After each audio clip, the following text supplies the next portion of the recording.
नमस्कार दोस्तों, welcome back my study classes. आज आपका भाई कुणाल शर्मा लेके आया है एक टॉपिक। इंग्लिश का एग्जाम क्लास 12th का जो है वो आने वाला है और उसकी डेट है वो क्लियर हो चुकी है। डेट मैं आपको बता देता हूं। डेट है वो 24 Feb 23 का ये एग्जाम है।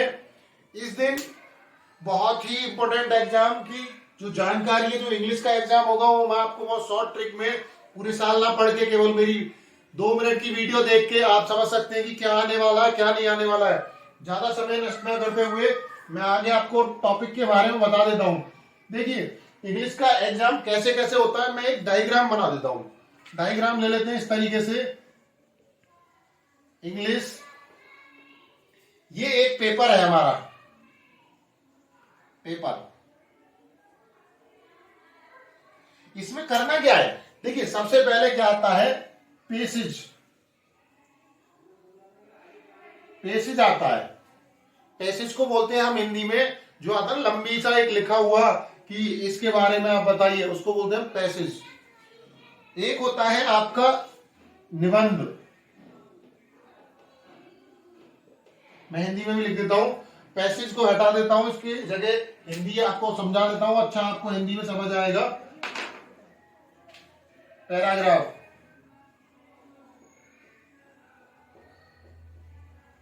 इस तरीके से आप समझ लेंगे। एक पैराग्राफ हो गया, निबंध हो गया। एक होता है direct indirect.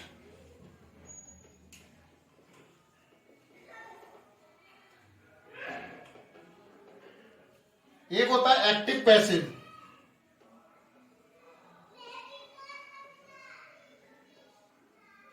Active passive, active passive. आपका दूसरा आता है आपका, इसमें एग्जाम में कुछ क्वेश्चंस भी आते हैं, शॉर्ट क्वेश्चंस भी आते हैं। शॉर्ट क्वेश्चंस 1 2 3 4 5 5 ये पॉइंट मैं आपको बता रहा हूं। इसके अलावा आपको हिंदी का इंग्लिश बनाने के लिए आ सकता है, जिसको बोलते हैं हम ट्रांसलेशन। हिंदी अंग्रेजी,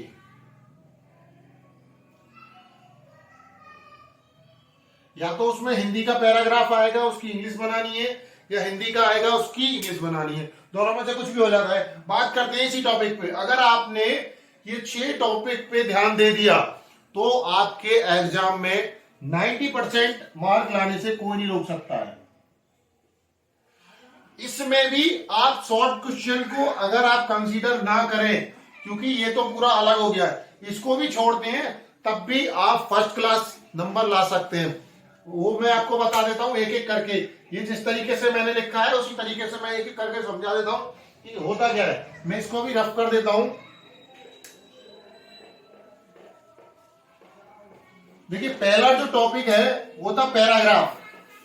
पैराग्राफ होता क्या है, पैराग्राफ एक तरीके से कहानी होती है किसी भी पार्ट का और उसके बारे में पूछी जाती है। एक कहानी होती है। देखिए, पैराग्राफ कुछ भी हो सकता है इस तरीके से, इसके बीच में कोई भी पैराग्राफ लिखा होगा। जैसे मैं बोलता हूं, मेरे समय में एक पार्ट था, footprint without the feet. Footprint without the feet मेरे टाइम में एक पार्ट था, जिसको हिंदी में बोलते हैं बिना चिन्ह पद के निशान। तो उसका एक 4 लाइन का कुछ भी लिखा होगा, उस पार्ट के कोई भी 4 लाइन लिखी होंगी। तो सबसे पहले आता है उसमें रेफरेंस। रेफरेंस, रेफरेंस, रेफरेंस कैसे लिखना होता है, ये बहुत इंपॉर्टेंट है।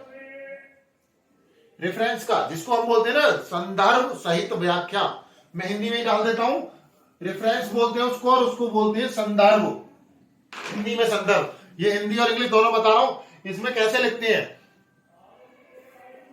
These line has been taken from the lesson. यहां पे पार्ट का नाम आ जाएगा, कोई भी चैप्टर होगा उसका नाम। ठीक है। चैप्टर का नाम, पाठ का नाम हिंदी में लिख देता हूं, पाठ का नाम। और these line has been taking from the lesson, from यहां पे लिखना होगा फ्रॉम, इसके यहां से आएगा पाठ का नाम, from the footprint without the feed. इसके आगे लिखना रिटन बाई,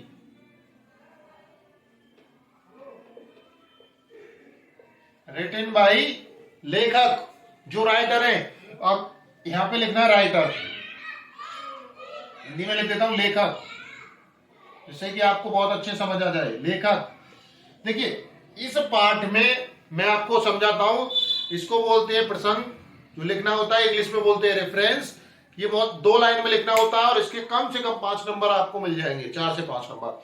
इसको लिखना है these line has been taking from the lesson footprint without the feed. ये है पाठ का नाम। Written by H.G. वेल्स, ये थे इसके रचयिता, जो कि मेरे टाइम पे आया था और मेरे टाइम पे मैंने इसको याद इस तरीके से किया था। इसको एक बार हिंदी में भी याद करके बता देता हूं। ये लाइन हमारी पाठ्य पुस्तक अंग्रेजी के इस पाठ से लिया गया है। इसके रचयिता है ये XYZ। ओके दोस्तों, ये होता है रेफरेंस। अब इसी में एक आती है व्याख्या, जैसे हिंदी में आती है ना व्याख्या करें, ये 4 लाइन दी है, इसकी व्याख्या करें। व्याख्या का मतलब होता है उसका मूल चीजें लेना। मूल चीजें मतलब उसमें क्या था, जैसे फुटप्रिंट विदाउट द फीड में था बिना पद चिन्हों वाला व्यक्ति या कोई भी। तो इस तरीके से आप कुछ भी उस पैराग्राफ में से आप कुछ भी उठा के नीचे लिख सकते हैं।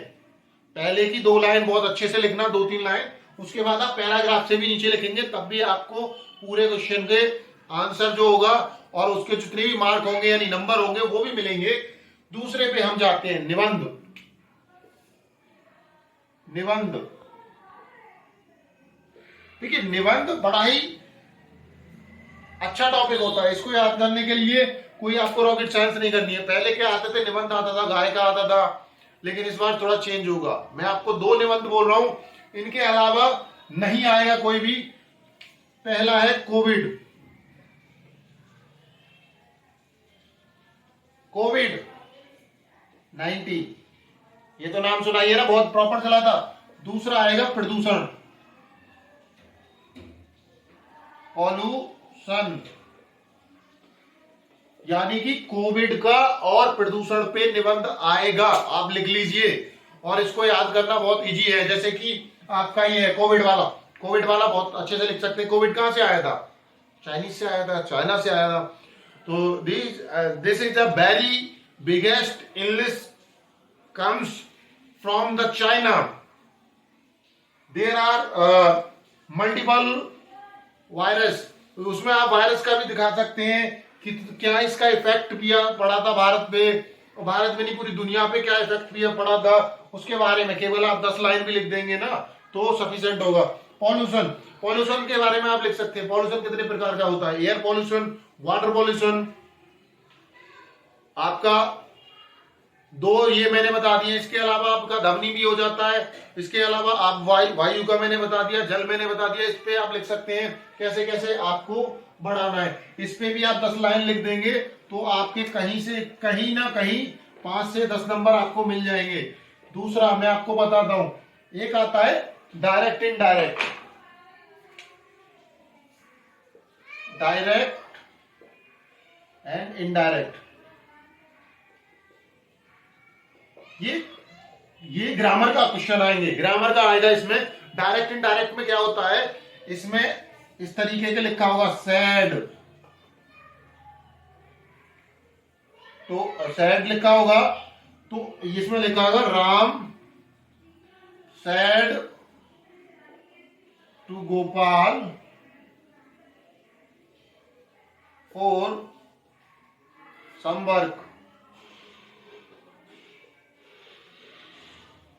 इस तरीके से जिसमें ये सैड आए, आस्क का आए, आस्क टू, एक ये हो गया, आस्क का आ गया, सैड हो गया। इनको कैसे बनाना है, इनका ये डायरेक्ट हो गया। इनडायरेक्ट बनाने का तरीका मैं आपको बता देता हूं, मैं ये रफ कर दे रहा हूं। देखिए जो डायरेक्ट तो आपके पास लिखा होगा, लेकिन इनडायरेक्ट बनाने का एक सिंपल तरीका है कि जहां पे सेड आ रहा है उसके आगे लिखना है दैट, सेड के आगे लिखना है दैट, सेड की जगह पे क्या आ गया दैट। और अगर वो सवाल इज में है, इज एम आर, तो इनडायरेक्ट में क्या चला जाएगा वाज और वर में, ठीक है। ये अगर प्रेजेंट में है तो पास्ट में चला जाएगा, फ्यूचर में है तो फ्यूचर परफेक्ट में चला जाएगा। इस तरीके से आप चेंज कर सकते हैं। और ये सेड की जगह भी आप टोल्ड आएगा, जैसे सेड लिखा है ना, तो डेट से इन्वर्टेड कोमा हटाना है, इन्वर्टेड कोमा जो लगा होगा, और सेड की जगह क्या लिखा जाएगा told, Ram told, Ram told that, इस तरीके से स्टार्ट होगा। किस काम के लिए बोला, सम वर्क, किसी काम के लिए। तो इस तरीके से आप कर सकते हैं, सेड की जगह टोल्ड लगाएंगे और इन्वर्टेड कॉमा हटाने के लिए इस तरीके के जो कॉमा आएंगे उनको दैट से हटाएंगे। अगर प्रेजेंट में है तो उसको पास्ट में कर देंगे। ऐसे ही सेम होता है active passive voice, active passive voice में भी सेम होता है। उसमें क्या होगा, इसमें इन्वर्टेड कॉमा था, उसमें इंडिकेट करेगा, उसमें क्या होगा, राम डज ए वर्क, ठीक है। इस तरीके से अगर ये क्या है, ये एक्टिव है, अब वो बोलेगा पैसिव बनाना है, पैसिव बनाने में आप हड़वाएंगे नहीं, a work, sorry, done by Ram, सिर्फ इतना करना है। ये क्या है, प्रेजेंट, ओ सॉरी, ये इंडेफिनिट टेंस जिसमें डू और डज का प्रयोग होता है। यहां पे क्या हो गया, ये पास्ट में चला गया, ए वर्क डन बाई राम, जो इसमें सिर्फ इंडिकेट करना बाई, जो भी इसमें सब्जेक्ट होगा वो बाद में आएगा बाई के बाद, चाहे वो राम हो या कोई भी हो, ईटीसी, ठीक है। ये बहुत ही इजी होता है समझना। और इसमें एक और मैं पॉइंट बता दूं, इसी के अलावा एक आएगा करेक्शन करने के लिए। करेक्शन, करेक्शन अगर आपको करना आता हो तो बहुत उचित है। करेक्शन, करेक्शन क्या होता है कि मैंने एक स्पेलिंग लिखी हुई है और वो उससे पूछेगा कौन सी करेक्ट है। करेक्ट कैसे समझते हैं, मान के चलिए यहां लिखा हुआ है वर्क, एक उसने लिख दिया वर्क, एक उसने कर दिया डबल ओ के, या एक उसने कर दिया ये वाला। अब वो आपसे पूछ लेगा कि भैया इनमें से कौन सी करेक्ट स्पेलिंग है, वो आपको समझाना है। जैसे इसमें ये करेक्ट है, उसमें 4 ऑप्शन भी दे सकता है और वो आपको क्लियर करना है। उसके लिए आपको थोड़ा सा ध्यान देना है अपना ग्रामर पे। ये सिर्फ इतना ही आपको समझना है।